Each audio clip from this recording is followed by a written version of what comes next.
Olá, como estão? Boa noite. Tudo bem com vocês? Dando as boas-vindas. Vou aguardar só mais uns 5 minutinhos para ver se o pessoal chega, né? O restante que se cadastrou. Aí a gente está aqui, a Carol já, a Soraya, a Gleice me mandou mensagem falando que está entrando também. Carol também, seja bem-vinda, tá, Carol? Oi, boa noite. Tudo bom, Carol? Daqui a pouco eu vou conversar com você Joia. um pouquinho mais e a gente começar já esse primeiro momento do nosso curso.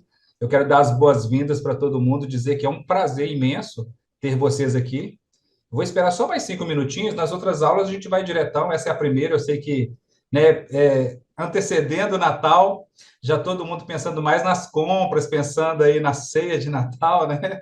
Mas assim, eu fico muito feliz de vocês terem aceitado esse desafio de estar aqui com a gente nesse primeiro dia de curso. Hoje a gente vai bater um pouco de papo para conhecer um pouquinho de vocês, como a turma dessa vez ela é menor, e também eu vou mostrar já a introdução de tudo aquilo que a gente vai conversar e daquilo que a gente vai fazer ao longo do curso, tá? E tirar algumas dúvidas de vocês também durante esses momentos, tá bom? Para começar aí, já que vocês estão aqui, vocês gostariam. Eu vou me apresentar já de uma vez, porque a aula vai ficar gravada também, e depois eu vou disponibilizar para vocês que estão fazendo o curso.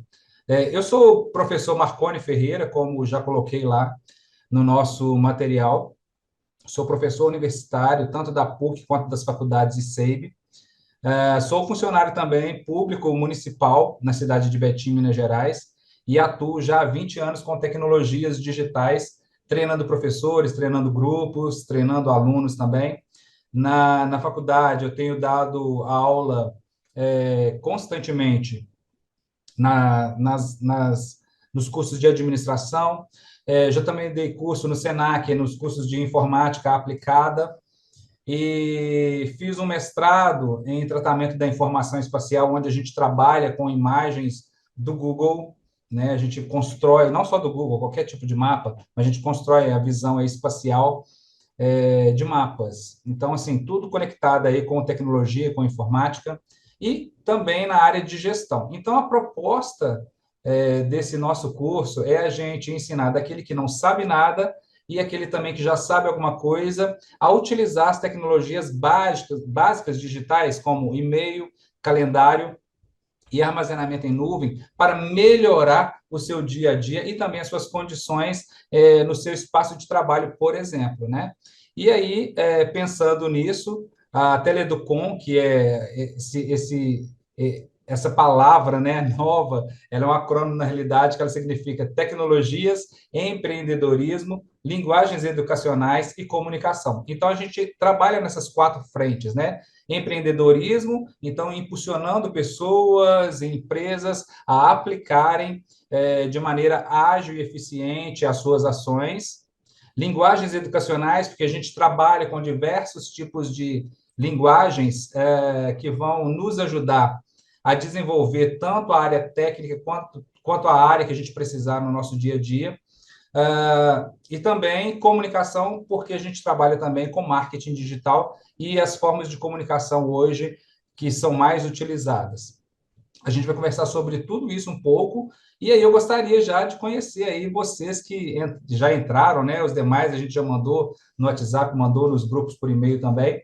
E eu gostaria de conhecer vocês um pouquinho. Carol, é, de onde você é, Carol? Você é daqui de Belo Horizonte, da Grande BH ou de algum outro lugar? Eu sou aqui de Betim. Ah, de Betim? Ah, e Aham, eu moro aqui. Oi? como você ficou sabendo do nosso curso? É que um conhecido meu mandou pelo Instagram, aí eu entrei e vi lá, aí fiz a inscrição. Ah, bacana. E qual que é a sua expectativa em relação a tecnologias digitais?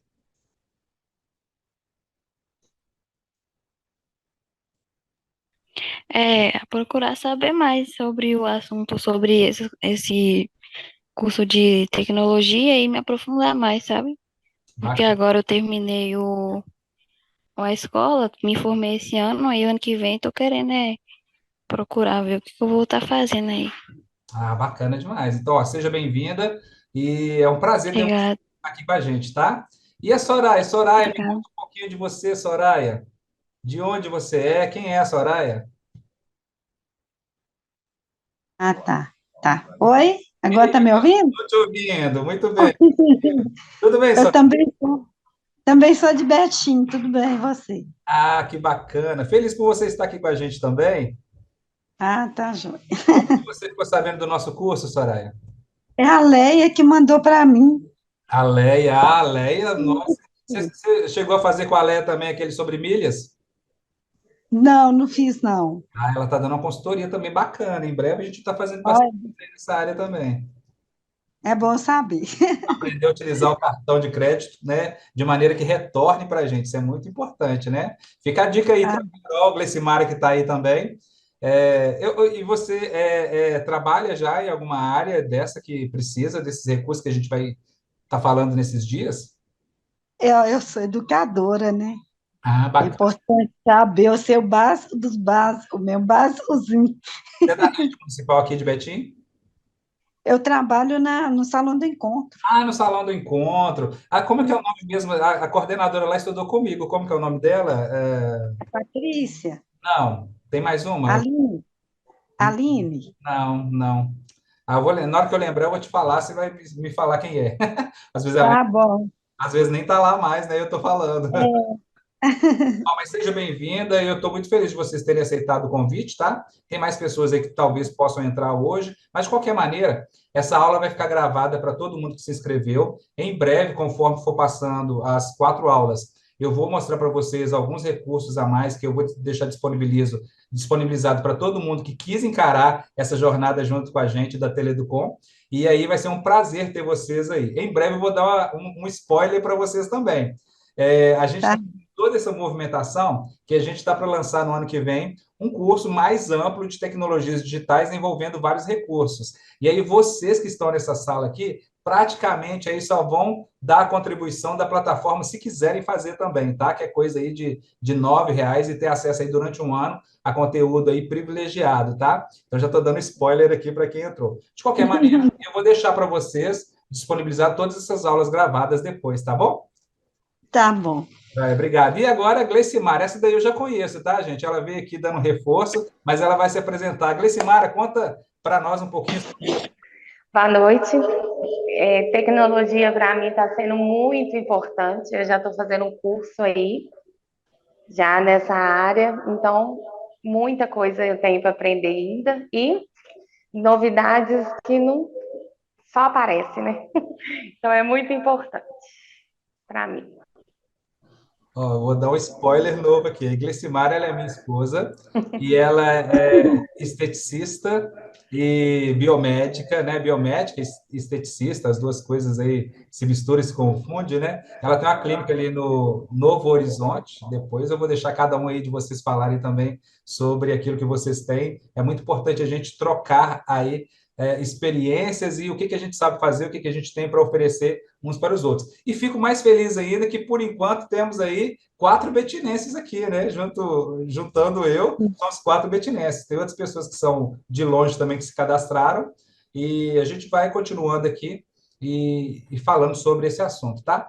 Então, beleza, pessoal. Sem muitas delongas, porque eu também não quero um curso muito longo, cheio de encheção de linguiça, nós vamos falar sobre tecnologias. Bom, tecnologia quando a gente vai definir qualquer coisa que for trabalhada pelo homem, a gente vai encarar como tecnologia, ok? Então, a gente tem na nossa vida um lápis, por exemplo, é uma tecnologia. A gente tem a modificação da madeira, do grafite, e ele condensado, misturado, trabalhado, é uma tecnologia. A gente, quando pensa na cadeira, é uma tecnologia, ou seja, o homem pegou madeira ou ferro, ou seja, qual material que for, e ele deu um motivo diferenciado do material bruto. Por exemplo, a madeira por si só serviria para sentar? Serviria, mas ela ainda não foi trabalhada como uma tecnologia aplicada. Quando eu coloco ali pernas, coloco braços e dou um motivo, a gente tem aí, então, a tecnologia. Toda vez que a gente escuta essa palavra tecnologia, vem na cabeça da gente informática, não é mesmo? E não necessariamente a informática somente é tecnologia. Então, tudo que está ao nosso alcance e foi modificado pelo homem é uma tecnologia. Mas especificamente falando em tecnologias digitais, quando a gente senta na frente do computador, muitos de nós travamos, não é verdade? Eu não sei se acontece assim com vocês, mas muitas pessoas em frente a um computador, ou mesmo em frente ao celular, que hoje em dia é um computador de mão, muitas pessoas travam. Travam por quê? Tem uma palavrinha aí que as pessoas gostam de usar, que é chamada de tecnofobia. Tem pessoas que têm fobia, têm medo de tecnologia. E aí eu vou dar para vocês uma dica que é muito importante. Eu não sei se vocês acompanharam aí o nosso canal, que é no Instagram, né, o nosso perfil, que é o @teleeducom. Eu soltei um videozinho que é Está Chovendo Hambúrgueres. E aí tem o pai lá do ator principal, que ele é pedido ajuda por telefone para que ele pudesse clicar em algum lugar do computador, né, na tela do computador, e aí ele, sem conhecer muito, ele pega o mouse e o menino fala, arrasta, pai, clica e arrasta. Ele arrasta em cima da mesa, e é bem cômica, né, essa tirinha, essa parte desse vídeo. E aí isso acontece com muitas pessoas, né? Às vezes a visão espacial ela é muito importante. Então a primeira coisa que a gente precisa entender e aprender é ter calma, sentar em frente ao computador, em frente ao celular e ter uma visão espacial. Tentar enxergar todos os botões, todos os menus, todos os recursos e tentar, de alguma maneira, visualizá-los na tela do computador, sem medo deles, mas tentando identificar para que será que serve esse botãozinho azul aqui. E esse outro botãozinho amarelo. E a gente faz dessa maneira. A gente tenta identificar tudo que tem na tela do nosso computador, ou na tela do nosso celular, do nosso tablet, e a partir daí a gente começa a ter um pouco mais de segurança. E aí a gente tem, né, na informática, uma questão de iconografia. O que é isso? Com o passar do tempo, a evolução dos computadores não era dessa maneira aí que a gente tem hoje, toda bonitinha, não. Antigamente a gente tinha uma tela preta e o que a gente queria fazer no computador, a gente tinha que digitar códigos, né? Eu não sei aí se a Soraya chegou a usar em algum momento da sua vida aí lá onde ela trabalha, o famoso DOS, creio que não, mas o DOS, não? Usou não, Soraya? Não. Então, Não. não, né? O DOS, ele era assim, o nosso computador de acesso na época, e a gente só fazia as coisas digitando comandos para uma tela preta. Essa tela preta fazia ali cálculos e textos também, e era muito trabalhoso, né? Depois a gente teve aí a evolução para o Windows, e o Windows, que vem do inglês, significa janelas, a gente começa então a ter ícones para poder facilitar. Então o homem começa a fazer uma tradução de símbolos para aquilo que o computador entende. O computador, gente, eu vou falar para vocês, ele é burrinho. De certa maneira, ele é burro. Ele só entende duas coisas, 0 ou então 1. Ele não entende mais nada, só 0 ou 1. E o computador, nesse sentido de entender 0 e 1, ele faz cálculos muito rápidos, tá? Não é tão simplório assim, né? Só entender o 0 ou 1. Mas o computador, de fato, ele é simples.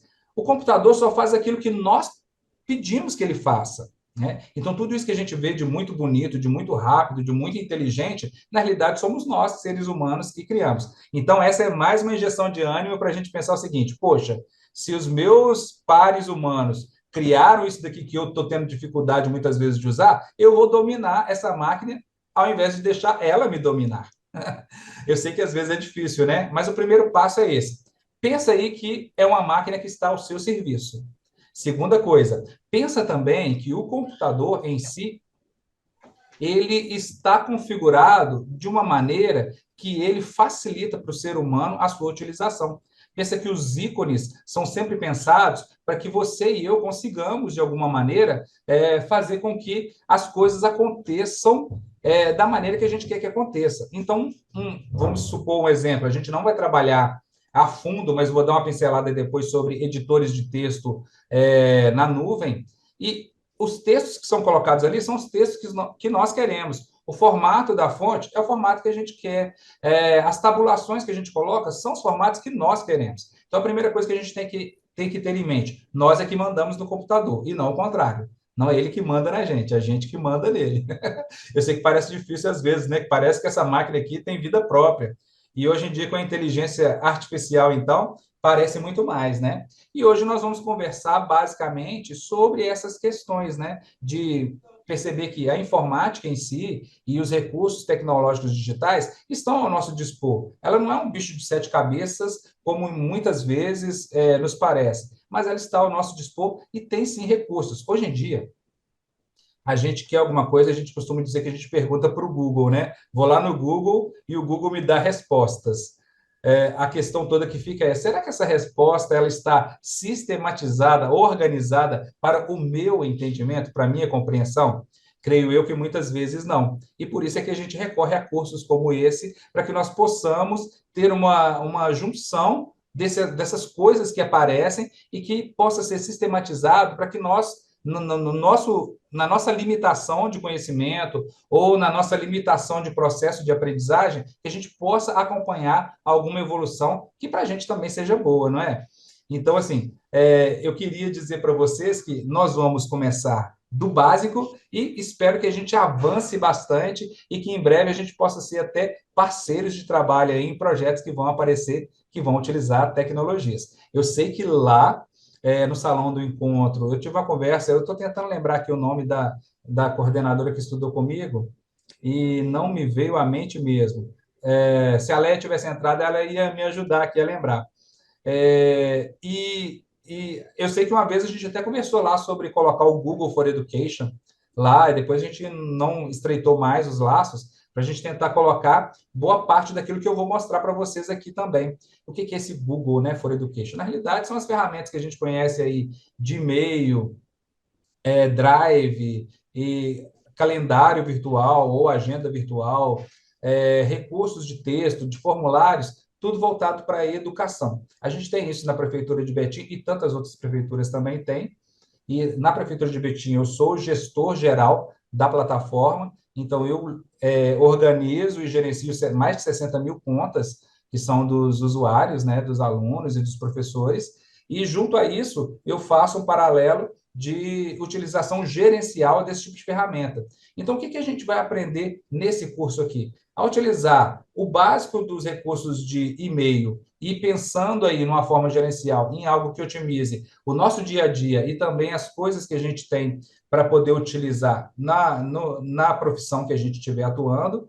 A gente vai também aprender a configurar calendários de grupos e calendários individuais, de maneira que eles possam, de fato, trabalhar para a gente, em alguns momentos, até de forma automática. E, por fim, a gente vai encerrar o curso mostrando sobre armazenamento em nuvem, pensando aí no Google Drive, mas pensando também em outros armazenamentos e quais as formas de segurança que a gente pode ter com esse tipo de ferramenta, tá? Então, a gente vai conversar sobre isso. Hoje, eu vou compartilhar com vocês na tela aí agora a apresentação que do que a gente vai falar sobre e-mails hoje, tá? E aí eu quero que vocês acompanhem na tela comigo, e eu fiz um mapa conceitual, um mapa mental, que eu vou disponibilizar para vocês também, e a gente vai falar, basicamente, nessa primeira aula, uma introdução sobre o que é o e-mail, como o e-mail funciona, o que tem, quais são as verdades e as mentiras sobre o e-mail, e a partir daí a gente vai, então, nos preparar para a primeira aula, que é, de fato, mexer em e-mails. E eu sei que algumas pessoas utilizam e-mails gratuitos, né? Gmail, Hotmail, Yahoo Mail, Globo Mail e tantos outros aí que tem disponíveis, tá? E o que eu vou falar para vocês dá para ser usado em várias frentes, mas eu vou utilizar basicamente o Gmail e vou mostrar para vocês o porquê da escolha do Gmail, tá bom? Eu vou compartilhar com vocês a tela e aí a gente vai poder falar um pouquinho sobre. Muito bem. Então, aqui, ó, e-mail, né? É a nossa primeira aula. Se você, eu gosto de falar o seguinte: para hoje já pode, se você tiver um caderninho e quiser anotar os principais conceitos, até para ter perguntas depois, fica à vontade. Apesar da gente deixar essa aula gravada, é legal a gente anotar. E eu gosto, né, dessa tecnologia papel, porque ela nos faz pensar e escrever ali, grifar, e não tem nada que substitua, viu? Não tem tela de computador nem de celular que substitua o nosso famoso papel e caneta e papel e lápis. Nunca vi desenho ser mais bonito que um desenho feito à mão, né, gente? Por mais que a gente tenha aí Photoshop e Illustrator, um desenho feito à mão, quando a gente para, né, esposa? Minha esposa, a Glicimara, está presente. Quando a gente vai numa praia e a pessoa fala, posso fazer um desenho de vocês? Gente, tem magia naquilo. É diferente, é gostoso. O cara, com a sua genialidade, com a sua criatividade e a sua habilidade, ele desenha você ali numa caricatura ou de forma real e te entrega. Que coisa mágica, né? Mas se você tem aí também, gosta de anotar no tablet, pode ficar à vontade, tá? Mas eu gosto mesmo de anotar no papel, na caderneta, com a caneta e com o lápis. Então vamos lá. E-mail. Quando a gente pensa nessa palavra, a primeira coisa que a gente tem que se perguntar é o que seria, né? Esse tal de e-mail, né? O que seria, então, o nosso tal de e-mail? Na realidade, é correio eletrônico. Você aí, a Carol provavelmente não, até a Glecimara também, poucas vezes, teve o prazer de escrever uma carta de fato, uma carta usando aquilo que a gente aprendeu lá na escola, né? Tem que ter o remetente, tem que ter o destinatário certinho, tem que colocar tudo de um lado é dessa maneira, do outro lado é dessa maneira. Hoje em dia ninguém nem sabe mais, né, fazer isso. Quando a gente vai no correio, eles perguntam para a gente, né, para quem que é, a gente coloca de qualquer jeito, etiqueta e pede para entregar. Mas o correio eletrônico, que é esse correio que a gente utiliza no nosso computador, ele é uma ideia que é criada a partir do nosso correio comum, da nossa carta comum. Então, como que a gente fazia antigamente? A gente, quando queria conversar com alguém, a gente pegava um papel, escrevia ali o que a gente queria. Querido fulano, estou aqui em Betim, mas gostaria muito de te ver qualquer outro dia. Então, estou pensando em viajar para sua casa em janeiro, porque na sua casa é casa de praia. Mineiro gosta de praia, tá, gente? E aí a gente colocava ali, datava, colocava numa carta, ia no correio, colocava um selo, e aí o carteiro entregava lá naquele destino. Com a vinda do correio eletrônico, a gente mudou a maneira de comunicação. Ao invés de escrever num papel, a gente escreve digitalmente e chega lá para a pessoa do outro lado, tá? Então, o e-mail nada mais é do que uma forma que imita o correio comum, só que de forma eletrônica, utilizando o computador. Muitas pessoas podem, com isso, pensar que o correio nasceu, na realidade, a correspondência eletrônica, né, que a gente também vai chamar de correspondência digital, nasceu junto com a internet. Mas não é verdade. Vem bem antes da internet, tá? Quem fez, na realidade, crescer esse conceito para a gente e otimizar esse conceito para a gente são as universidades, tá? Então, as universidades e uma rede fechada de computadores, eu não sei se vocês já viram ou se já tiveram trabalharam em alguma empresa que tem uma rede fechada, a gente nem precisa da internet para computadores conversarem entre si. Basta que eles estejam ligados através de cabos. É um pouquinho mais complexo da maneira que eu estou falando, mas eu estou querendo falar mais simples para que a gente possa entender. É como se eu pegasse o meu computador e tivéssemos nós quatro aqui na mesma sala, Marcone, Soraya, Glecimara e Carol. A gente tivesse sentado, cada um no seu computador. Eu pegasse o cabo, ligasse um no outro, e aí os computadores conversariam entre si. Sem ligar a internet, provedor nenhum, a gente conseguiria fazer um computador conversar com o outro. E antigamente, antes da gente ter internet, funcionava assim. Tá? Então, os computadores eram interligados e a gente já tinha a correspondência digital, que era o e-mail. Antigamente, lógico, o e-mail era muito mais forte e muito mais usado. Não quer dizer que o e-mail não seja forte e nem usado nos dias de hoje, mas antigamente ele era muito mais forte e muito mais utilizado, tá? Ainda é muito hoje, e a gente vai ver isso, eu vou provar para vocês que mas antigamente era o que tinha. Então, a correspondência mais eficiente que a gente tinha era ou utilizar o e-mail, que eram as caixas de correspondência interna de uma empresa ou de um órgão. No caso, aí, as universidades fizeram popularizar a situação de uso do e-mail. A gente conversava um com o outro dessa maneira. E também via computador. A gente conseguia mandar mensagem de um computador para o outro sem abrir a caixa de correspondência, tá? Mas, basicamente, a gente preferia usar o e-mail. Por quê? Se a gente pensar que é uma correspondência, né? Uma correspondência que tem um emissário e tem um receptor, ou seja, quem tem quem manda a correspondência e tem quem recebe a correspondência, passa a ser, a partir desse momento, algo que a gente tem como oficial, né? Algo que é, de fato, para a gente como uma correspondência oficial, né? Então, é igual a carta física mesmo. Quando eu mandava, estava tangível, a pessoa, de fato, estava recebendo um documento. O correio eletrônico, né, a correspondência digital, ela é um documento também. É como se eu estivesse mandando um papel, um memorando, um ofício para outra pessoa. Lógico que a gente vai ter aí contextos diferentes, né? Alguns e-mails que são, de fato, para trabalho, alguns e-mails que são para festa, e-mails que são para tentar te vender alguma coisa, e até e-mails para tentar te espionar e te roubar. E nós vamos conversar sobre isso também. Bom, tudo parte do conceito de transformação digital, tá? Quando a gente tinha apenas o papel, a correspondência, e até antes disso, se a gente pensar, né, os índios se comunicando aí com fumaça e inventam códigos, né? Uma fumacinha significa determinada coisa, duas fumacinhas, outra coisa. Uma fumaça mais ampla tem outro significado. Isso é comunicação. A gente precisa pensar nisso. E aí, quando a gente vai, por exemplo, para o telégrafo, né, que é de acordo com sons, a gente tem também uma combinação de códigos que vai fazer a comunicação. E quando a gente vai crescendo e melhorando essa forma de comunicação, a gente tem o que a gente chama de transformação digital, porque a gente tinha um formato mais simples de comunicação, e aí a gente precisa dessa transformação digital que foi provocada, foi construída, para que a gente possa se apoderar de elementos que vão nos ajudar a melhorar a nossa forma de comunicação. Pensa bem, antigamente, se eu quisesse mandar uma correspondência para alguém, demorava dias, semanas, até meses, dependendo da localidade, né? Dependendo do local geográfico onde a pessoa se encontra. Então, se eu morasse aqui em Betim e quisesse mandar uma carta para a Europa, ia demorar um tempinho, que é o tempo de deslocamento do nosso correio, de colocar essa carta no avião, de desembarcar lá no aeroporto daquele país e até aqui, o correio daquele país entregar para a pessoa. Eu tive uma experiência dessa maneira, vou contar rapidamente para vocês.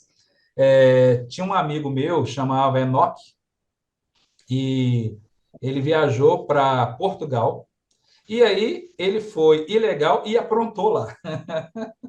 Aprontando lá, eles prenderam o Enoque. E o Enoque era muito meu amigo, então eu queria manter contato com ele. O que eu fiz na época, né? Na época a gente não tinha internet. Eu mandei cartas. E o Enoque me mandou era cartões de telefone de lá. E a gente mantinha essa comunicação, mas demorava, coisa de aí mais de uma semana para a correspondência chegar lá e ter resposta. A ligação naquela época também, eu não sei se alguém se lembra aí, no primeiro momento era de ficha. Ainda tinha as fichinhas, tá, gente? Eu sou da época das fichas. E depois a gente migrou para os cartões, que a gente utilizava orelhões. Hoje em dia nem tem orelhão. Eu acho que a Carol nem sabe o que é isso, né? Carol, não fica assustada, não. Já existia uma época, Carol, em que as pessoas precisavam ir para o meio da rua para conversar com alguém. Não tinha celular. Parece que é inconcebível isso, né? Mas houve uma época que não existia celular. A gente, para poder conversar com alguém que estava distante, tinha que ir até um orelhão, porque ter um telefone em casa era muito caro, era concessão do governo, e aí a gente precisava de pegar fichas parecendo moedas, viu, de R$ 1. A gente ia lá no telefone, colocava uma ficha, aí ele liberava tantos minutos para você falar. E fazia filas, viu, Carol? A gente tinha que ficar na fila esperando a nossa vez, porque eram poucos telefones aí, poucos orelhões. Mas depois a gente teve a evolução, o telefone de ficha passou a ser telefone com cartão. Aí a gente, opa, agora eu compro um cartão. Aí tinha cartão de R$ 20, cartão de R$ 40, cartão de R$ 100. Enquanto isso, o Enoque lá na Europa, eles compravam um cartão que dava direito de ligar à vontade. E o meu sonho era assim, nossa, no Brasil podia ter isso com preço acessível, né?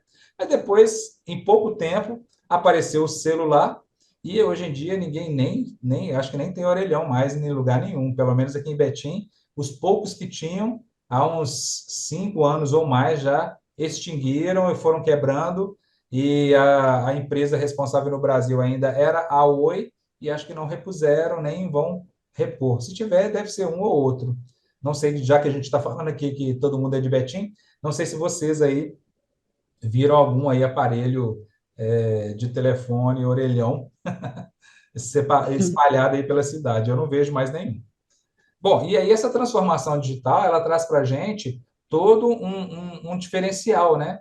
Que vem do nosso lado, a gente precisando aceitar que essa transformação chegou, e aí depois, na próxima aula, eu vou falar um pouquinho para vocês também sobre os tipos de pessoas, né? As gerações que existem, geração Z, geração Y, e qual faixa que a gente se encontra ou que a gente se identifica, tá? E nessa transformação digital, ela vem de uma geração para outra.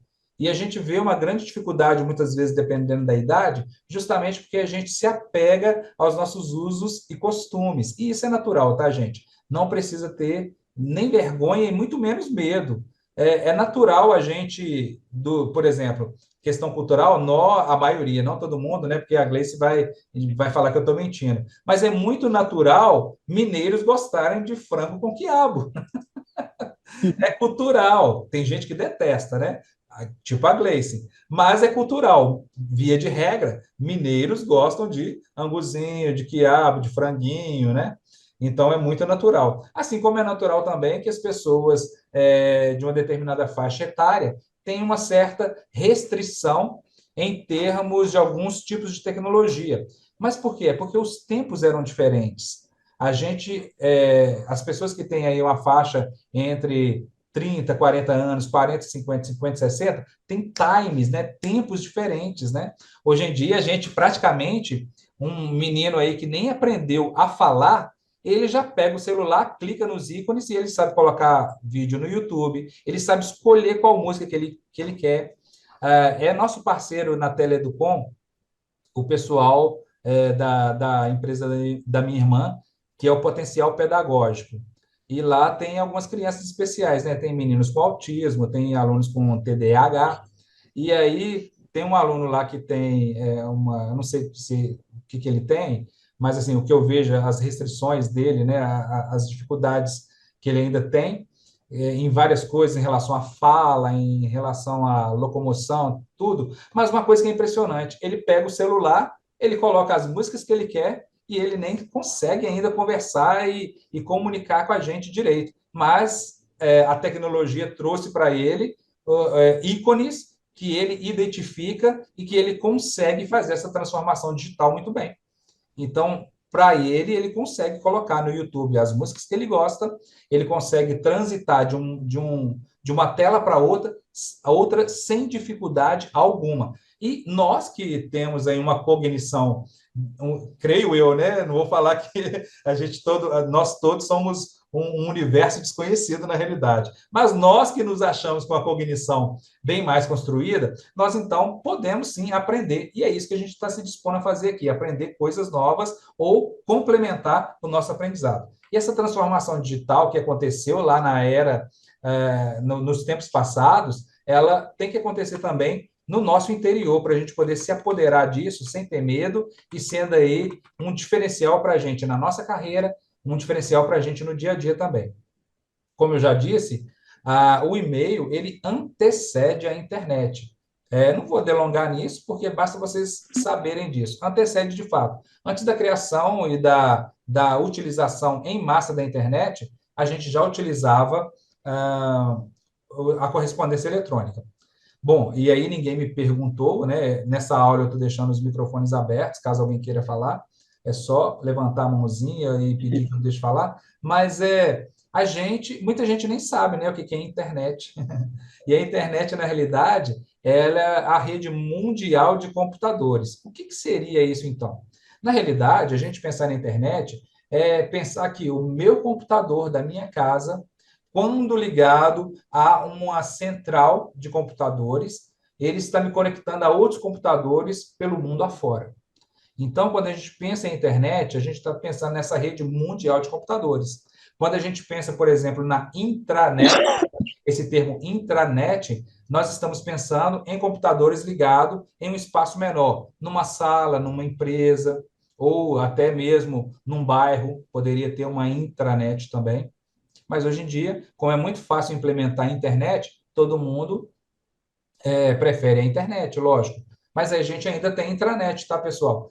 tem empresas que precisam transitar informações e dados que são muito confidenciais e não dá para lançá-los na internet. Então, o que eles fazem? As suas redes privadas de computador e conectam-se na internet somente quando há necessidade, tá? Então, as duas coisas existem. Muito bem. E aí, ó, como é que a gente faz, então, para a gente... Deixa eu fechar aqui só para dar aquele mistério, né? Como é que a gente faz, então, para que o celular, o computador ou qualquer outra coisa converse nessa famosa rede mundial de computadores que é a internet? Ou mesmo dentro de uma rede fechada menor? A gente precisa ter o que a gente chama de protocolos, tá? Os protocolos, eles são como se fosse a linguagem de computador. Computador, pessoal, só entende, como eu disse, 0 e 1. Quando eu ligo o meu computador, por exemplo, se eu mandar uma mensagem para a Soraya agora, e se a Soraya mandar essa mensagem para a Gleice, e a Gleice mandar essa mensagem para a Carol, eu preciso dizer para vocês que isso só é possível porque existe, vamos chamar de uma tradução daquilo que eu estou mandando para a Soraya, do que a Soraya está mandando para a Gleice, do que a Gleice está mandando para a Carol, dentro do universo dos computadores. O computador não entende as coisas, então ele precisa de tradução. Por exemplo, eu mando lá para ele uma figura redonda amarela. Eu mando para a Gleice uma figura redonda amarela. O computador não sabe o que redondo e amarelo para ele escrever na tela para a Gleice entender. Então, ele precisa de tradução. Essa tradução de todas essas coisas, a gente chama de protocolos de rede. Eu estou falando assim de uma maneira mais simbólica, lógico, é muito mais complexo do que isso. Mas só para a gente entender o universo da comunicação dentro das redes, é isso. Então, para que o meu computador possa conversar com o computador da Gleice, para o computador da Gleice conversar com o da Carol e da Soraya, a gente precisa de protocolos. E o principal protocolo de rede utilizado na internet é chamado de TCP/IP. Você pode anotar isso aí depois e pesquisar só para você conhecer. E o que esse protocolo ele faz? Ele faz a comunicação entre um computador e outro computador. É ele que conversa dentro da rede. Então, quando eu quero mandar um texto, mandar uma imagem, mandar um vídeo, eu preciso que o meu computador identifique para onde é que ele está levando essa mensagem. Não tem como ele mandar tudo de uma vez, tá, gente? Quando eu mando, por exemplo, um e-mail para vocês, ele não pega o e-mail inteiro e manda lá para você. Isso é dividido em vários pedacinhos que a gente chama de pacotes, e aí ele manda lá para o outro lado que vai receber. Então, o meu emissor, que é o meu computador, vai mandar lá para o computador da Gleice, por exemplo. Ele vai viajar aí pela internet e ele vai construir esses pacotinhos e juntar tudo e entregar a mensagem. Com a velocidade que a gente tem de internet hoje, parece que é instantâneo, né? Mas não é tão simples assim, não. É montado vários pedacinhos e do outro lado chega essa comunicação para a gente. E essa comunicação formada, ela só é possível através de uma passagem específica que a gente chama de protocolo TCP/IP, que é o protocolo de comunicação dentro da internet, tá bom? Isso cai até em concurso, tá, galera? Olha, se você pensa em prestar concurso um dia aí, e a informática básica vai te perguntar isso daí. Para que serve o protocolo TCP/IP? Tá, esse protocolo que eu falei o primeiro aqui, essa tradução, essa linguagem utilizada para que um computador converse com o outro dentro da internet, ela é utilizada para tudo, de comunicação, quando eu falo de redes, tá? Mas, quando eu vou falar de e-mail, eu tenho 3 específicos, que é o SMTP, o IMAP, ou IMAP, e o POP3. A gente vai testar também, em um determinado momento, para além de utilizar Gmail, utilizar Yahoo, utilizar Hotmail, ou qualquer um desses servidores de e-mail gratuitos que a gente mais conhece, a gente vai também utilizar alguns programas que reúnem essas correspondências em um local específico, e aí, para a gente poder reunir essas correspondências, eu preciso configurar esse programa que recebe os e-mails, pode ser mais de um e-mail. Se você tiver um e-mail do Hotmail, um do Gmail, 2 do Hotmail, 2 do Gmail, você pode receber tudo numa caixa só, e essa caixa de correspondência, a gente tem várias, né? Tem o Outlook, tem o Firebird, que a gente vai falar um pouquinho sobre eles também. Você pode configurar no seu computador, no seu celular, você pode configurar lá no computador da sua empresa, e se você tem mais de um e-mail, você pode recebê-los todos numa única caixa de correspondência, para ficar mais fácil de operacionalizar tudo isso. É uma facilidade muito grande e muitas pessoas nem sabem que existem, por não saberem que existem, às vezes nem utiliza. E é novo isso, Marconi? Não, gente, isso não é novo, isso é até bem velho. O problema é que às vezes a gente cai no desuso de algumas facilidades e começa a utilizar da maneira mais restrita. E lógico, quando você faz uma correspondência do Gmail, a Google quer que você use o Gmail. Quando você faz um e-mail do Yahoo, o Yahoo quer que você use o e-mail do Yahoo. Quando você faz da Microsoft, ela quer que você use o Hotmail. Então, o que eles constroem? Aplicativos específicos para os seus e-mails, não para os e-mails dos concorrentes, né? Então, a gente tem que ter isso em mente. E aí, a gente tem esses protocolos. Dependendo do tipo de e-mail que você usa, você vai precisar aprender a configurar a sua caixa de correspondência, em casos aí desse tipo de serviço que eu estou falando com vocês, de acordo com a finalidade de uso. O SMTP, por exemplo, a gente utiliza quando eu tenho mensagem de um remetente para um destinatário. Ou seja, todas as vezes que a gente manda um e-mail para alguém, a gente vai utilizar SMTP, porque a gente sempre está fazendo o quê? De remetente para um destinatário. Então, é um protocolo que, naturalmente, se você for configurar um programa receptor de e-mail no seu computador, você vai precisar configurar. Mas precisa ficar aí preocupado, não, porque todos os gratuitos que a gente utiliza já passa para a gente esses números automáticos. Normalmente, vai ter lá o @Gmail, o @Hotmail como parte do nome de configuração. Então, isso é simples, mas quando eu for mostrar para vocês na prática, vocês vão ver que não tem mistério, é só seguir receita de bolo. O IMAP, ou IMAP, da maneira que você quiser ler, ele é o que faz acesso e gerenciamento de um servidor de correio eletrônico. Então, quando eu for configurar essa caixa de correspondência, dependendo do tipo de serviço que você usa, você vai precisar do seu IMAP, que também é fornecido pelo seu servidor de e-mail quando você utiliza um e-mail gratuito, tá? Nada disso tem mistério. E da mesma maneira, o POP3, que é a transferência de conteúdo de uma conta de e-mail para um dispositivo de usuário, telefone, computador, etc. Também a gente vai utilizar. Por quê? A gente utiliza o e-mail no celular. A gente utiliza o e-mail no computador ou no tablet. Para que isso chegue no seu computador e fique hospedado lá, reservado lá, precisa de configuração POP3. E todos os operadores aí gratuitos, eles fornecem para a gente, os pagos também. Fornecem para a gente tanto quais são as configurações de SMTP, de IMAP ou de POP3, tá? A gente só vai precisar identificar qual deles que a gente está usando, qual a finalidade para a gente configurar o nosso. E aí, falando isso, alguns podem pensar assim, meu Deus, o que eu estou fazendo nesse curso? Ele está falando coisas diferentes demais. Não se preocupa. É só para a gente saber que existe, porque quando aparecer na nossa tela, a gente já não vai ter medo.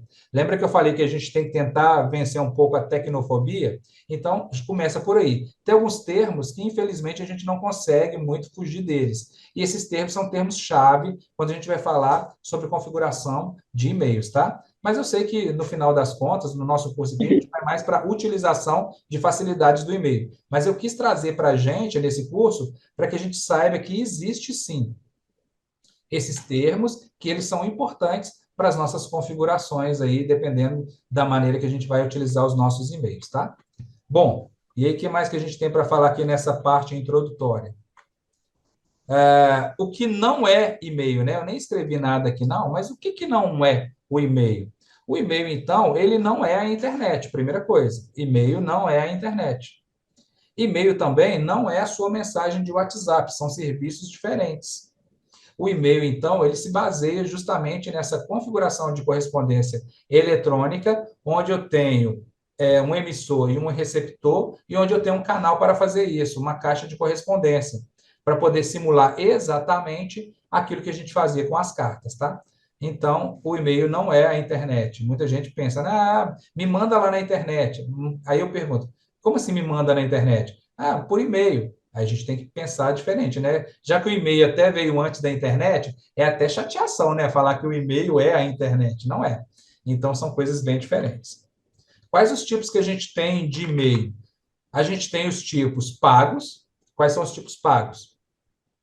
Por exemplo, suponhamos que a Soraya ela queira criar para ela uma página de internet e ela queira também criar serviços, vender serviços, e aí ela vai registrar para ela um domínio. Eu vou falar sobre domínio depois na próxima aula. O domínio é aquele nome, então soraya.com.br, se estiver disponível. Quando ela cria o soraya.com.br, quer dizer que ela está criando um nome que é só dela, que vai identificar ela na internet, e junto a isso, dependendo da operadora que ela contratar, do servidor de hospedagem que ela contratar, a Soraya vai ter também serviço agregado de e-mail. O que quer dizer isso? Que a Soraya vai poder criar e-mails personalizados, do tipo contato@soraya.com.br. Qualquer palavra que eu quiser colocar antes do arroba, tá? Que é o comum do e-mail, e terminando com soraya.com.br, vai ser um domínio particular da Soraya. E aí a gente consegue esses domínios de maneira paga. Não tem gratuito, tá? Porque os gratuitos, eles já são das operadoras. Por exemplo, a gente já está falando dos gratuitos. Você se cadastraram aqui, ninguém se cadastrou com e-mail privado, e-mail particular, no sentido de e-mail pago. Todo mundo se cadastrou com e-mail particular, porém um e-mail gratuito. Eu vi lá que tinha cadastro do @Gmail e do @Hotmail. Basicamente, a maioria usava o Gmail, uma ou duas pessoas parece que usava Hotmail. Eu tenho todos. Eu sou guloso. Eu tenho Gmail, eu tenho Yahoo, eu tenho Bol. Não sei se alguém conhece, eu tenho até Bol. Eu já tive o Globo.com, mas o Globo descontinuou o serviço. E aí, quando eu falo dessa maneira, descontinuou o serviço, é que a gente tem que ficar antenado. Qual que é a diferença básica aqui desses dois primeiros, do e-mail pago e do e-mail gratuito, tá? A diferença básica é que no pago, a gente precisa todo mês ou anualmente pagar pelo serviço e enquanto eu estiver pagando, aquele e-mail existe. Opa, então quer dizer que se eu deixar de pagar, ele vai deixar de existir? Infelizmente, sim. Então, o contato@soraya.com.br só vai existir enquanto ela estiver pagando para que ele exista. Se ela parar de pagar, aí eles vão cortar e você vai perder todas as suas correspondências, no sentido de continuar a comunicação. Porque se você instalar um programa como esse que eu disse, aquilo tudo que você fez vai ficar salvo no seu computador, na sua nuvem, onde você quiser salvar. Já os gratuitos, eles são das grandes empresas. Por exemplo, quem tem Gmail, esse e-mail ele é de propriedade da Google. A Google, então, te dá concessão de uso gratuita, desde que você aceite os termos da Google para utilizar aquele e-mail. E esses termos sempre eles vão mudando, né? A Yahoo é a mesma coisa, o Hotmail é a mesma coisa. Qual que é o problema, às vezes, do gratuito? Por exemplo, eu acabei de dizer que eu já tive do Globo.com. A Globo.com descontinuou o serviço. O que aconteceu? Perdi o e-mail.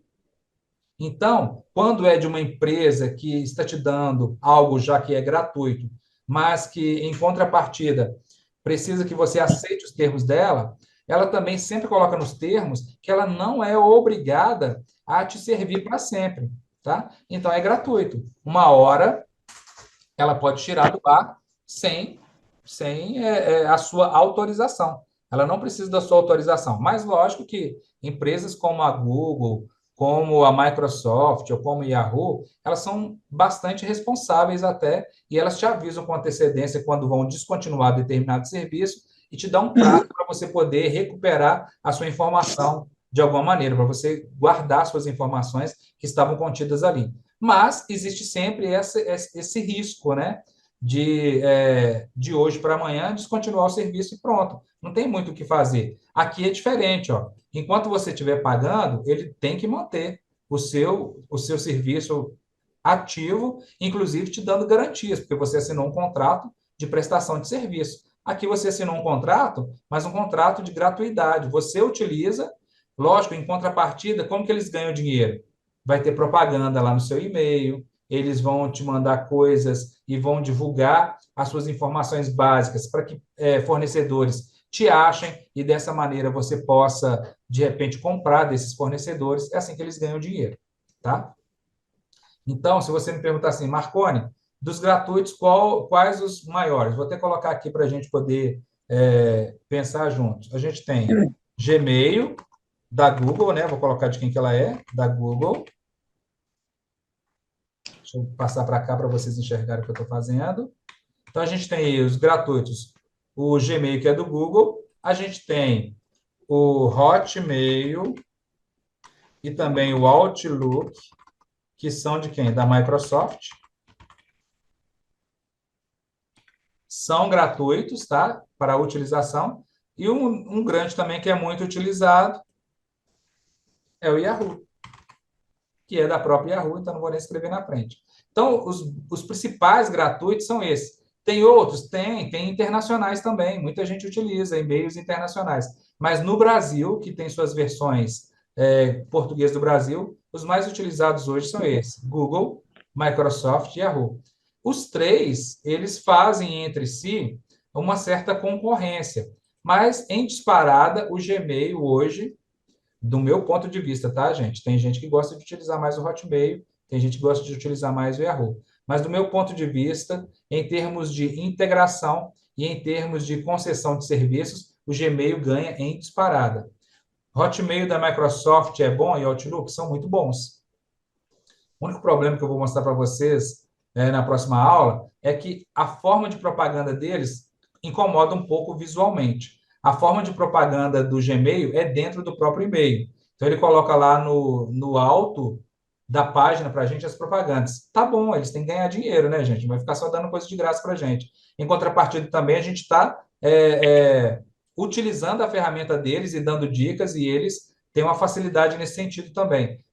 Mas eles também colocam propagandas, tá? Então, assim, mas a melhor forma de propaganda que não incomoda tanto visualmente, no meu ponto de vista, é o Gmail. Hotmail é muito bom também, tem diversas ferramentas, tem integração também, porque a Microsoft, para tentar correr atrás da gigante que é a Google, o que ela fez? Ela liberou aí digitalmente para a gente serviços como o Word online, Excel online, PowerPoint online, armazenamento online também. Então, a gente tem. E o Yahoo, há um tempo atrás, estava pensando em descontinuar o serviço, mas voltou atrás e manteve. Então, se já existiu essa tentativazinha, a gente já tem que ficar com a antena ligada, né? Se já começou em um determinado momento a pensar em descontinuar algo tão precioso como o e-mail, pode ser que no futuro aconteça. Yahoo também já tentou ser vendida para empresas como Microsoft, outras empresas grandes, não aconteceu, ela vende muito ainda, porque ela tem a ferramenta de busca dela, tem as páginas de notícia, tem um monte de coisa, um monte de serviço, isso mantém ela em pé, e nos Estados Unidos também é uma empresa muito grande ainda. Mas os mais gigantes mesmo é Gmail e Hotmail, tá? Mas a gente tem também o Yahoo aí presente. São os três gratuitos. A diferença, então, é essa que eu disse para vocês. Os pagos, enquanto você tiver pagando, vai manter lá para você o seu e-mail e seus serviços hospedados. Gmail, Hotmail, Yahoo e tantos outros gratuitos, eles vão te manter enquanto eles quiserem manter. Outra coisa também, que os gratuitos não vão te dar garantia, por exemplo, eu não sei se vocês já passaram por isso, mas quando você esquece a sua senha, por exemplo, no Gmail, no Hotmail ou no Yahoo, não é tão fácil assim recuperar essa senha da maneira que a gente gostaria que fosse, né? Já no pago, não. Como você paga, basta você ligar lá. Só, olha, eu esqueci, o meu CPF é esse, o meu protocolo é esse, eu quero mudar minha senha porque eu não lembro mais. Eles vão te atender e vão mudar, porque você é cliente. Aqui você é cliente, mas é um cliente parceiro da gratuidade, né? Então, eles não têm muito essa prerrogativa aí de ser totalmente solícitos a você a hora que você quiser. Na realidade, nem existe, né? Telefone para você ligar para Gmail, para Hotmail, para Yahoo, para pedir recuperação de e-mail. É tudo feito de maneira eletrônica. A gente vai conversar depois sobre segurança de senhas para e-mail e como a gente fazer também uma forma, vou dar algumas dicas, na realidade, da gente criar senhas fortes, mas que sejam fáceis da gente lembrar, tá? E a gente tem também os e-mails, pessoal, corporativos. O que são esses? São e-mails pagos, porém quem paga é a sua empresa. Enquanto você estiver com um vínculo na empresa, você vai ter um e-mail da sua empresa. Então, por exemplo, a Soraya me disse que ela trabalha no Salão do Encontro. Se o Salão do Encontro criar um domínio salãodoencontro.com.br e quiser gerenciar e-mails, eles vão conceder para a Soraya o soraya@salãodoencontro.com.br. Quando é que a Soraya vai ter acesso a esse e-mail? Enquanto ela estiver com um vínculo de trabalho com aquela empresa. Quando a Soraya sair, é tudo cortado. Então, normalmente a gente diz que e-mails corporativos a gente usa exclusivamente para o trabalho daquela empresa, né? A gente pode usar os gratuitos e os pagos para trabalho também, mas com a função daquela empresa A ou B, somente enquanto a gente tiver vínculo com essa empresa. Então, cada um tem um perfil diferente. Tanto o corporativo quanto o item pago, os dois são pagos. Aqui, no primeiro, é pago por mim, no outro, é pago pela empresa, e a empresa te dá a concessão de uso enquanto você estiver vinculado à empresa. Eu gerencio o e-mail aqui, então, da Secretaria de Educação. E sempre que eu vou dizer para o pessoal que usa, eu sempre digo o seguinte: olha, usa ele para trabalho. Não fica colocando suas coisas pessoais, não, porque se você perder o vínculo, você vai ter que ficar fazendo backup dessas coisas depois. Então, assim, tem o seu e-mail particular e tem o seu e-mail de trabalho. E se você trabalha numa segunda, terceira empresa, peça e-mail dessas empresas também. Não fica misturando as coisas demais, não, porque é ruim. Isso é uma prática boa também, tá, pessoal? Vamos lá, então, tá tranquilo o assunto aí, pessoal? Posso continuar aqui? Tá numa velocidade boa, né? Eu preciso passar por todos esses conceitos para depois, de fato, a gente colocar a mão na massa. Mas vamos lá, mitos em relação aos e-mails que a gente precisa saber. Um dos principais mitos, e que a gente vai ver que, de fato, é só mito mesmo, é de que ninguém mais lê e-mail. E não é verdade. Tem uma pesquisa várias pesquisas na realidade, que mostram que voltou a crescer muito a comunicação via e-mail, tá? Porque, assim, com o advento das redes sociais, quais são as redes sociais? Facebook, Instagram, TikTok, Twitter, Snapchat, tantas redes sociais que existem, as mais famosas hoje, as mais utilizadas, lógico, Instagram, Facebook e o Twitter, talvez, e também o TikTok, né? Cada um tem um público específico, cada um tem uma linguagem diferente. E o WhatsApp, né? Vamos colocar o WhatsApp no bolo aqui também. A gente sempre imagina que a comunicação está sendo feita só por esses canais. Na realidade, se você pegar o seu celular aí agora, você só consegue ter comunicação porque você tem um e-mail cadastrado nele. Então, o e-mail é tão importante que o seu primeiro ponto de cadastro no seu celular é o e-mail. A empresa Microsoft, a empresa Google, a empresa Apple, elas precisam de um e-mail para fazer a sua comunicação com as suas plataformas. Então, o seu celular só consegue estar ligado aí nessas grandes redes porque você forneceu um e-mail. Mas alguém pode virar para mim e dizer: mas eu criei o e-mail só para poder ligar meu celular mesmo, eu nem sei o que acontece. Ok, tem pessoas que vão utilizar dessa maneira, mas saiba que o e-mail é tão importante que você só consegue a comunicação através da utilização de um e-mail. Então, ele está em alta, ele é amplamente utilizado. Só que nós que estamos aqui desafiados nesse curso, nós queremos melhorar, não é verdade? A gente quer enxergar facilidades e quer dar motivos. Então, a primeira facilidade que a gente tem que pensar é o seguinte: as pessoas leem e-mail, tanto no ambiente corporativo, quanto no ambiente pessoal também. Existem o que a gente chama de mail marketing, ou seja, e-mails para vendas, que quando você se cadastra numa loja como Americanas, você se cadastra numa loja como Shopee, eles vão mandar tudo para você por e-mail, porque e-mail é o documento principal utilizado hoje na correspondência eletrônica. As pessoas não querem a sua confirmação por WhatsApp, por exemplo. Sabe por quê? Apesar de ter um valor jurídico e a gente conseguir provar alguma coisa, o e-mail, ele continua sendo um documento muito válido. Então, é como se eu entregasse por escrito mesmo para você. Como eu disse lá no começo, quando a gente entrega lá um memorando, um documento e assina, quando eu envio um e-mail, é uma correspondência altamente válida. Então, todas as lojas, todos os ambientes, todas as corporações se utilizam do e-mail para correspondência. É muito mais ágil utilizar o WhatsApp? Claro que é. É super ágil utilizar o Instagram para poder postar fotos e algumas comunicações? Também é. Mas se você quer uma correspondência que tem aí uma amplitude, uma aceitação desde a sua criação, esse serviço é o e-mail. E as pessoas continuam lendo e-mail, sim, tá? Então, é um mito pensar que as pessoas não leem e-mail. E aí, outro mito é pensar que para ser lido, a gente precisa enviar várias vezes. Dependendo do nicho, dependendo do negócio, dependendo do tipo de comunicação, na realidade isso é até ruim. Basta você enviar uma única vez aquela correspondência. É como se eu mandasse uma carta para você física e eu ficar imaginando, não, para ela poder entender que eu estou desejando parabéns, eu preciso mandar 10 cartões de parabéns para a casa dela. Não, basta um cartão meu para aquela pessoa que ela já vai saber que é os parabéns. É um mito pensar que eu preciso lotar a caixa de correspondência de alguém com vários e-mails para que a pessoa leia. Basta um e-mail. O que tem de pulo do gato, vamos chamar assim, é o que você escreve como frase principal na sua linha de assunto. Então, isso a gente vai conversar e vai aprender na próxima aula. O que eu devo escrever para chamar a atenção de quem vai receber o meu e-mail? A gente precisa pensar nisso. E até mesmo no corpo do e-mail. Como que eu posso escrever de maneira que eu possa ir direto ao assunto, ou que eu possa dar detalhes sem precisar ser também um testamento, né?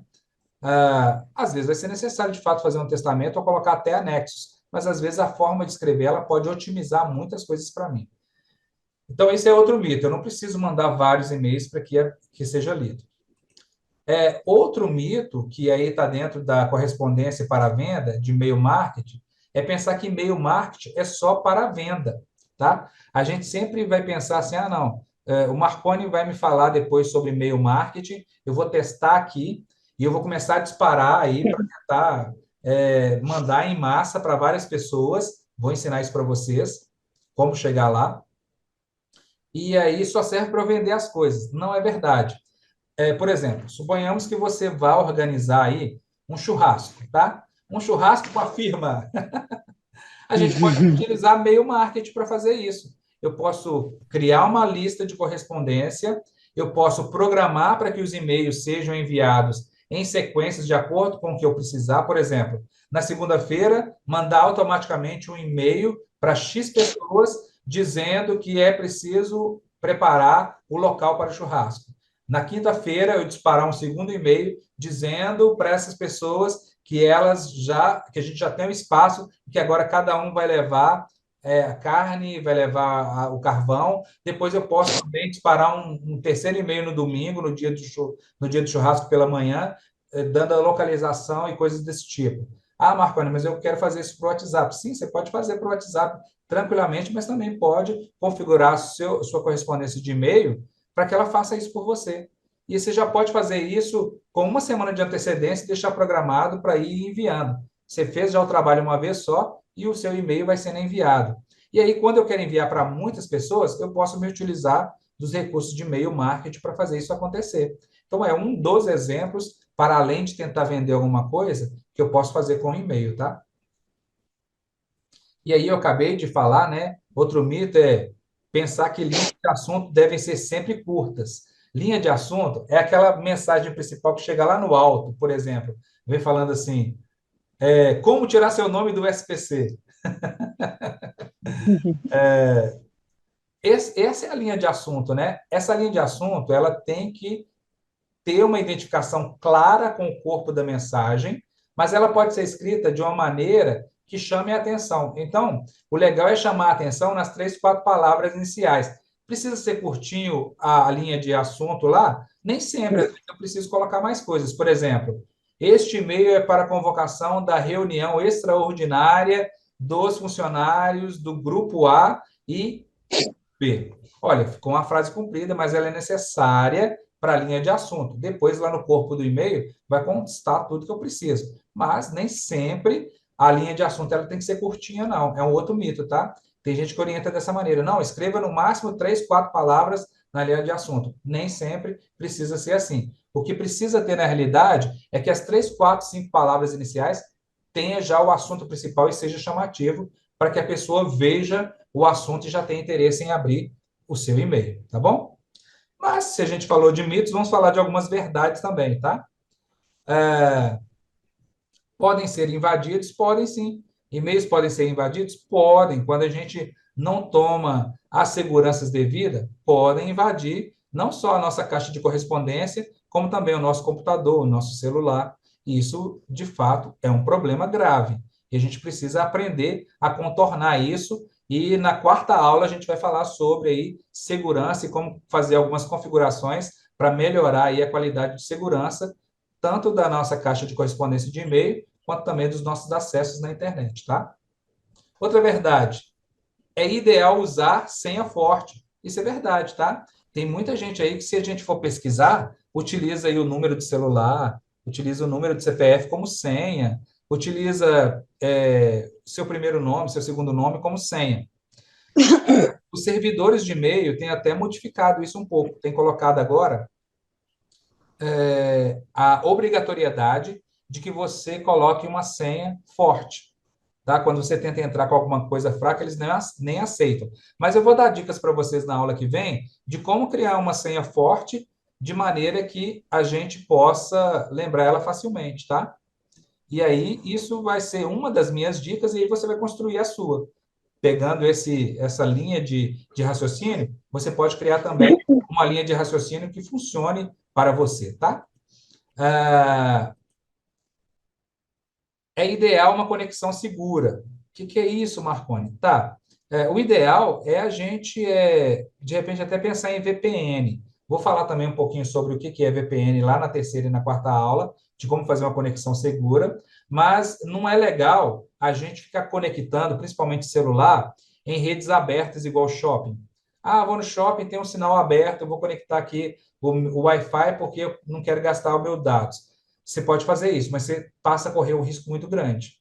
Você pode ser invadido, porque tem como invadir o seu celular, a sua rede, através de uma rede aberta. Então, muito cuidado, tá? O ideal mesmo é a conexão segura.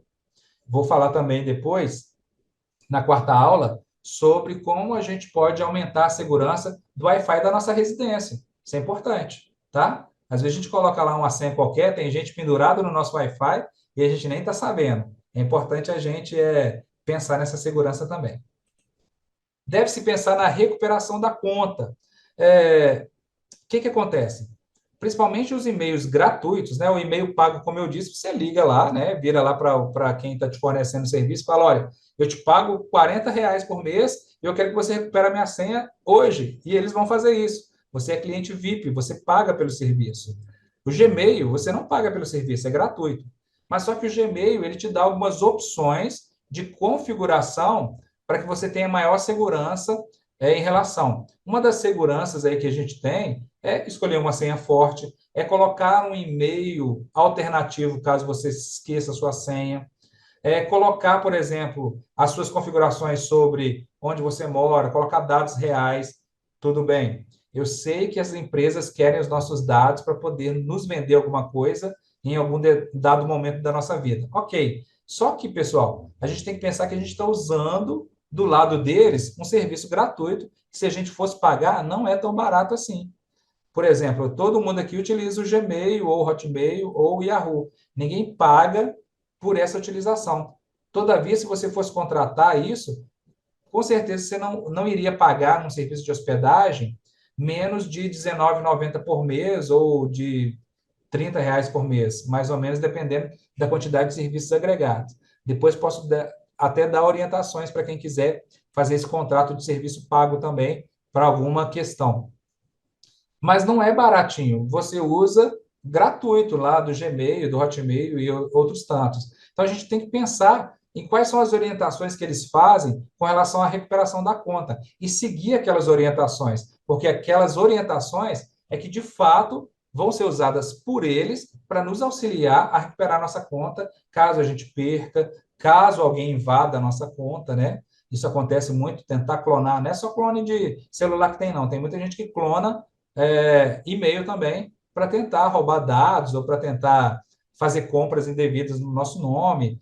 E aí o próprio, eu não sei se vocês estão, alguns aí eu creio que estão vendo hoje a aula pelo celular. Mas se você estiver vendo pelo computador, você vai ver que o Google Chrome, por exemplo, ele tem uma segurança de senhas. Quando você começa a repetir senhas demais em vários serviços, por exemplo, criei uma conta para mim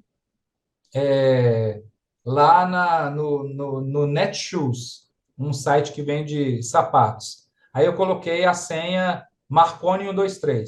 Fui lá, criei para mim uma conta no Gmail, criei a senha como Marconi123. Aí depois fui lá num serviço de mapas mentais como esse e criei uma conta Marconi123.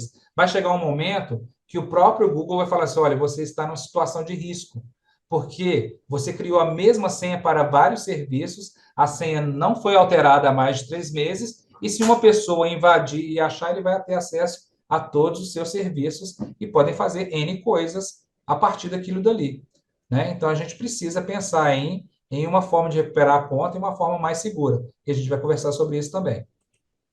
E uma coisa muito legal que existe é a autenticação em 2 fatores. Hoje em dia, como praticamente todo mundo tem um celular, todo mundo utiliza celular, é legal a gente pensar em colocar a autenticação em 2 fatores. Eu coloco lá primeiro a minha senha e depois ele manda uma confirmação por celular. Eu clico no celular, aí identifica que de fato sou eu. Isso é bom também para a gente utilizar na configuração de WhatsApp, utilizar na configuração de Instagram, do Facebook. Sempre que você puder, coloca a autenticação em 2 fatores. Você pode falar para mim, eu não sei fazer isso.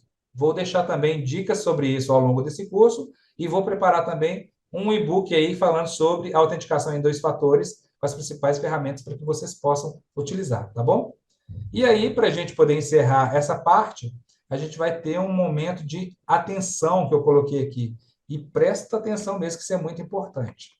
A gente tem algumas invasões aí relacionadas a e-mail e a computador que a gente tem que pensar. A gente tem o phishing, a gente tem também a questão de proteção contra vírus e malware, e a gente tem também que é desejável o uso de timestamp, tá? Bom, para hoje eu quero fixar aqui com vocês na proteção contra vírus e malware. Se você utiliza celular, utiliza o e-mail no celular, e todo mundo utiliza, porque para habilitar o celular, tanto da Apple quanto do Android, a gente precisa de um e-mail. É interessante, para além da segurança que os próprios serviços nos oferecem, a gente pensar, de repente, em instalar um antivírus no nosso aparelho, a fim de controlar a invasão por vírus e malware, tá? E uma outra atenção muito grande, a gente tentar ser um pouco menos curioso. O que é isso? Gente, eu vou falar aqui, ó, falar baixinho. Minha mãe mora na casa do lado. Eu moro no terceiro andar aqui num prédio, minha mãe mora numa casa ao lado. Vou falar baixinho para ela não ouvir. Minha mãe é curiosa. Se mandar para ela alguma coisa com um link, ela clica em cima e quer abrir. Então, a primeira coisa, não seja curioso. Tente identificar quem está te enviando o e-mail e por mais que você queira ver a foto do artista tal, o vídeo que te faz rir milhares de vezes, não clica porque existe já pessoas especializadas em construção de vírus e malware que vão fazer com que você seja infectado no seu aparelho ou no seu computador. E aí, esses vírus e malware servem para quê? Por que eu estou falando primeiro de vírus e malware? Porque essas duas categorias aqui são um pouquinho diferentes, tá? Mas esse daqui, principalmente, é aquele que a gente já está acostumado, de antigamente, de pensar em infecção. O vírus e o malware, eles são, de fato, infecções. São pequenos programas que serão instalados em nosso aparelho ou em nosso computador para poder roubar dados ou alterar senha, ou às vezes só para nos chatear mesmo, né? Nem sempre é só para roubar dados e informação. Mas hoje em dia, como a gente faz muitas transações, principalmente de bancos, através de celular, é importante a gente se precaver. Se você tiver condição de instalar um antivírus, mesmo você tendo um celular da Apple, é importante. Para quê? Para que ele tente identificar que aquele anexo ou que aquele link não seja uma fraude, tá? E possa estar te levando aí para um caminho que às vezes pode te fazer perder dinheiro ou até mesmo te colocar em maus lençóis. Então é muito importante a gente ter atenção dobrada com relação a isso, tá? Não ficar aí pensando que não vai acontecer com a gente. O que está cheio de gente tentando ganhar dinheiro na internet e fazer coisas erradas é incontável. Então, o máximo que a gente puder se precaver é muito importante. Então, o vírus e o malware são duas categorias de pequenos programas que vão ser, de fato, instalados em nosso celular ou em nosso computador, que são mal intencionados mesmo, muitas vezes para roubar dados e muitas vezes também para nos chatear. E a gente tem que fugir disso. Então, pense aí em deixar um antivírus nesse caso, para que você não seja pego aí de surpresa em relação a algum vírus ou alguma falcatrua aí que possa acontecer. Isso que eu disse é muito sério, viu, pessoal? Não pensa que não vai acontecer com você, não, porque a gente pode ser o próximo da lista. E independe do nível de conhecimento que a gente tenha em relação a isso. Eu conheço aí pessoas, e eu também já fui vítima de vírus e malware por causa da curiosidade ou por não tomar as precauções devidas para tentar barrar ao máximo possível a ação desses pequenos programas que se instalam nos nossos computadores. Já o phishing, ele é uma categoria diferente, né? É com PH, mas é proposital, e o phishing é do inglês mesmo, com a ideia de pescar, né? Pescando, tá? Porque esse é um tipo de ataque quando as pessoas tentam roubar dinheiro de você. Então, é uma prática que hoje em dia tem se tornado muito comum, principalmente via utilização de WhatsApp e e-mail. Então, como o nosso curso aqui vai começar por e-mail, é bom a gente pensar nisso. O que é isso? De fato, são aqueles links, aqueles locais que estão pedindo para você clicar aqui. Normalmente, os phishing vêm muito mascarados como páginas de banco, tá? Chega no seu e-mail, por exemplo, sei lá, o Banco do Brasil liberou a consulta essa semana do dinheiro que estava reservado para você da Receita Federal. Bom, o banco não te manda a correspondência dessa maneira, você já tem que ficar antenado, né? A gente precisa treinar um pouquinho dessa maldade também. Então, sempre vai ter um botão lá para você clicar, ou um link para você clicar. Clicou naquilo dali, a mágica começa a acontecer dentro do seu computador e dentro do seu celular, muitas vezes. Às vezes é tão bem elaborado que os phishings, eles podem fazer com que você clique, ele começar a rodar em segundo plano a página do seu banco e uma página em paralelo, de maneira que quando você digitar ali os dados bancários, ele possa roubar esses dados e tentar depois roubar seu dinheirinho suado, tá? Então, phishing é uma prática também que a gente tem que tentar coibir, né? Não só roubar os dados bancários, né? Dados de cartão de crédito, tentar, porque assim, a gente sabe que hoje em dia a gente consegue fazer várias compras online, né? E tem se tornado muito comum. E para a gente poder concluir a nossa compra, o que a gente precisa fazer? Informar o número do nosso cartão de crédito e o código de segurança que fica normalmente aonde? Atrás do cartão. Muitos phishing tentam fazer isso, roubar tanto o número quanto esse código, pedindo que você digite por algum motivo. E aí, se você não estiver muito esperto, você vai digitar isso. Alguns digitam até a senha. Uma vez feito isso, as pessoas conseguem comprar em sites aí diversos, porque os sites aceitam as vendas online através da confirmação desse código de segurança do seu cartão de crédito. Então, a gente precisa se bloquear. Então, de novo, pessoal, não seja curioso, tente verificar a autenticidade daquele e-mail. Vou mostrar isso na próxima aula, algumas questões que a gente pode observar dentro do nosso e-mail, para a gente tentar identificar se é uma prática de phishing ou não, e na dúvida, melhor não abrir.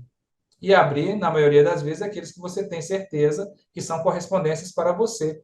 É igual quando chega no correio da casa da gente, físico, chega lá um envelope sem remetente, não pode sair abrindo de qualquer maneira, né? Tem um pouco de maldade, nem sair acreditando em tudo que acontece aí na nossa caixa de entrada aí, principalmente de e-mail, e hoje em dia também no WhatsApp, tá? A gente tem que ficar muito esperto, mas muito esperto mesmo em relação a essa questão. E aí, desejável o uso de timestamp, talvez, né? É só desejável mesmo, porque eu sei que vocês estão no básico ainda e a gente pode pensar que dá para configurar tudo e se não der para configurar também, não precisa, tá? Mas timestamp basicamente é um número que vai determinar um momento específico ali, tipicamente ele é expresso como um número de segurança, tá? Para a gente poder configurar as entradas do nosso e-mail. Mas se a gente conseguir ficar atento a esses dois aqui, já andaram aí 90% da caminhada de utilização de e-mails, tá bom? Bom, A aula de hoje é sobre isso, a gente vai ficar por aqui, tá? Em termos de construção do pensamento.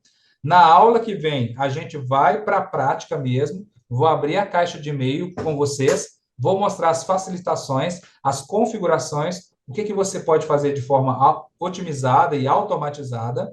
Vou falar dessas coisas que eu já pontuei para vocês aqui em relação à segurança do seu e-mail, em relação ao formato de correspondência que a gente pode enviar, formato no ambiente corporativo, formato no ambiente pessoal, formato num ambiente mais controlado e também num ambiente mais despojado ou mais aberto, vamos chamar assim. Mas, em termos gerais, o que eu queria para introduzir era conhecer vocês, dar as boas-vindas e mostrar que, para poder falar um pouquinho sobre e-mail, não basta só eu sair mostrando. Era preciso mostrar que, dentro da tecnologia digital, a gente precisa conhecer algumas dessas coisinhas para que, então, a gente possa construir com maior valor e maior precisão o nosso conteúdo, o nosso material e pôr a mão na massa com alguma segurança a mais, tá? E aí é isso, tá bom, pessoal? Agradeço vocês aí que vieram. Vou mandar aqui uma cobrança, falar que ainda dá tempo para os demais que se cadastraram participar. A gente teve, ao todo, 9 cadastros, mais 10 pessoas a mais aí que são parceiros aí que pretendiam vir, mas eu coloquei como meta de segurança saber que a gente está antes do Natal e a gente vai continuar depois do Natal. Então, eu estou considerando que só os guerreiros e só os que querem vitória estão participando aqui comigo. Então, eu já considero vocês super vitoriosos e pessoas que querem crescer na vida e contam com o meu total apoio no que for necessário. Tá bom? Então, obrigado, Soraya, obrigado, Gleicimara Costa, obrigado, Carol. A gente volta só na segunda-feira. Vou mandar no e-mail de vocês algumas questões que a gente falou aqui hoje e toda a aula vai ser assim. A gente fez a aula, vai chegar na sequência já para vocês um pouquinho de material do que a gente falou, para que vocês vão juntando tudo isso e depois vocês possam dominar da melhor maneira possível as tecnologias digitais, tá? Quero deixar aberto, então, se alguém quiser falar alguma coisa, depois, logo na sequência, a gente encerra esse momento de hoje. Chegou. É igual você falou, às vezes a gente tem medo, sabe? Eu tenho muito medo de computador. E eu estou aqui para a gente perder esse medo junto, hein? Nós vamos tirar Ah, o medo de uma vez. tá. Assim, eu domino o pouquinho, sabe? Mas na hora de mexer mesmo, eu tenho muito medo de estar mexendo. A minha insegurança me atrapalha. Sabe o que que acontece na tecnofobia? Muita gente tem medo de estragar. É, Se eu apertar aqui, vai estragar. Se eu clicar ali, eu vou perder tudo. Então, a gente é. vai construir. Por isso que é bom fazer esse tipo de treinamento que eu estou ofertando para vocês, para que a gente construa segurança. Daqui a pouco você vai chegar lá no local que você trabalha e falar assim, gente, pode deixar que hoje é eu que vou ensinar esse negócio para vocês, de tanta segurança que você vai desenvolver. Amém. Mas obrigado, viu, pela sua participação. Abrilhantou muito o nosso treinamento. A Leia pediu para eu estar divulgando num grupo lá, só que hoje foi nossa confraternização, né? Sim, Aí o pessoal, não, eu acho, e hoje para eles entrar ia ficar um pouco difícil. assim, e Aí eu vou estar divulgando. eu vou liberar o link depois lá para vocês compartilharem também com parceiros, quem quiser dar continuidade. Hoje foi mesmo mais introdução. A partir da segunda aula a gente põe a mão na massa. Tá bom, muito obrigada, viu? Eu que agradeço. Gleice, quer falar alguma coisa, Gleice? Eu, vamos lá. É, eu domino também muito pouco computador, mas gosto de aprender mais. E aí a Gleice é a prova viva de que só porque mora junto, é interessado, gente, eu estou tirando a água da pedra aqui, ó, fazendo ela participar, viu? Era tipo você, Soraya, meio que tem um pouco de medo de tecnologia, mas eu falei com ela, olha, você vai fazer o meu curso, você vai perder esse medo também, vai dominar isso passo a passo. É, o mais interessante é que eu tinha feito o RH, né? E o RH, ele requer conhecimento na informática. E eu até nem consegui emprego no RH, porque eu não tinha experiência, eu corri para pedagogia, eu domino bem mais. E olha, e hoje a pedagogia está toda envolvida com tecnologia. Se você pegar a BNCC, Também, é tecnologia do início ao final. do início ao fim, a gente recebe muito, né? A Leia manda para a gente muito é no e-mail. as atividades, as novidades, tudo é no e-mail. Sim. E a gente vai ver na quarta aula sobre armazenamento em nuvem, a palavra-chave do momento, que já não é tão do momento assim, mas a ordem de vez da tecnologia é compartilhamento.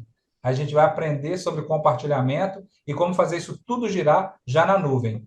E até como otimizar essa questão de não ficar anexando coisas demais no e-mail e tentar compartilhar o máximo possível.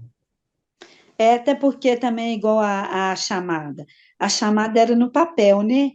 Hoje a gente já tem conectado no celular para a gente fazer a chamada dos alunos. Sim. Daqui uns tempos até o plano de aula nosso vai ser feito na tecnologia mesmo.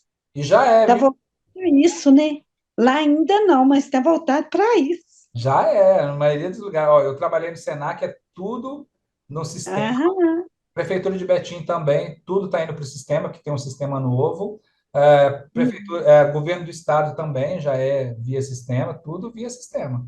As faculdades que eu dou aula é tudo no sistema, não tem papel nenhum mais. O nosso ainda está na caneta e no caderno. Mas vai migrando aos pouquinhos. E a Carol? Vai. Carol, tem alguma coisinha para falar para a gente? Não, só agradecer só. Então tá bom, gente. Olha, eu agradeço de coração todo mundo. Segunda-feira espero vocês então às 20 horas neste mesmo endereço, tá? Mas mesmo assim vai chegar para vocês por e-mail.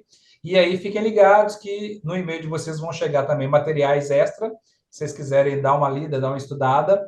E na segunda-feira a gente põe a mão na massa, tá bom? Então a gente vai Tá. ficando por aqui. Desejo uma boa noite para vocês, um feliz Natal, porque a gente vai se ver só no dia 26 novamente. Comemorem bastante, comam de menos e divirtam-se, tá? Mais uma vez, obrigado a todos. De nada. Eu agradeço. Bom, Obrigada. Feliz Natal, feliz Ano Novo para vocês também. Obrigado. Tchau para vocês. Tchau.